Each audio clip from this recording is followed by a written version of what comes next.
Iza Calzado, balik GMA na at may bagong movie pa na entry sa Metro Manila Film Festival 2024. Comeback film ni Iza Calzado sa GMA Pictures ang official entry nito sa 2024 Metro Manila Film Festival na Green Bones.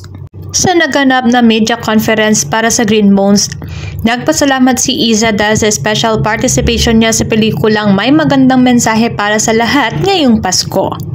Para kay Iza, magandang comeback movie daw ito sa GMA Pictures.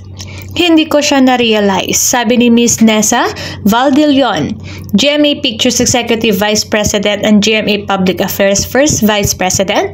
Is this your comeback project with GMA?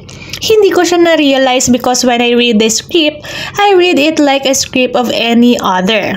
When I said yes to it, I said yes because it was a good script, regardless of who was producing it. So yes, ito po palang aking pagbabalik sa aking GMA. Siyempre, pamilya ko po ito ng 10 years at alam ni Miss Annette Gozon Valdez, GMA Network Senior Vice President for Programming Talent Management Worldwide and Support Group ang President ng GMA Films na mahal ko sila. Kung matatandaan, ilan sa mga nagawang pelikula ni Iza nung kapuso pa siya sa GMA Pictures ay Mulawin the Movie, 2005, Moments of Love, 2006, Uwi Dyan noong taong 2007, Batanes sa Dulo ng Walang Hanggan 2007, and One True Love noong 2008. Ikinatuwa rin ni Iza na muli niyang makakatrabaho ang mga kasabayan niya sa GMA 7 tulad nila Alessandra De Rossi na naging co-star niya sa 2002 teleserye na Kung Mawawala Ka, Dennis Relio na nakatrabaho niya sa 2005 telepantasya na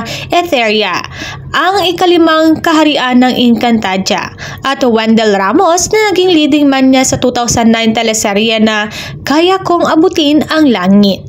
It felt so familiar but also new.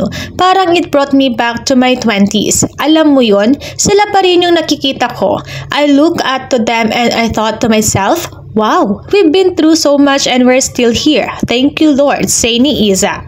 Nagkaroon din ng pagkakataon si Iza na makilala ang mga bagong kapuso star na kasama rin sa Green Bones tulad nila Sofia Pablo, Pauline Mendoza at Shanna Stevens. It's so nice to work with everybody. I wish I had more scenes with them, but I didn't really have as many. Sana makatrabaho ko sila sa mga future projects nila, pahayag niya.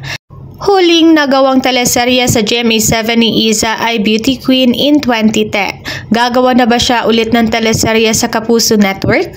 Wala namang kinumpirma si Iza dahil focus daw muna siya sa anak nila ng mister niya na si Ben Wintel na si Dea Amihan.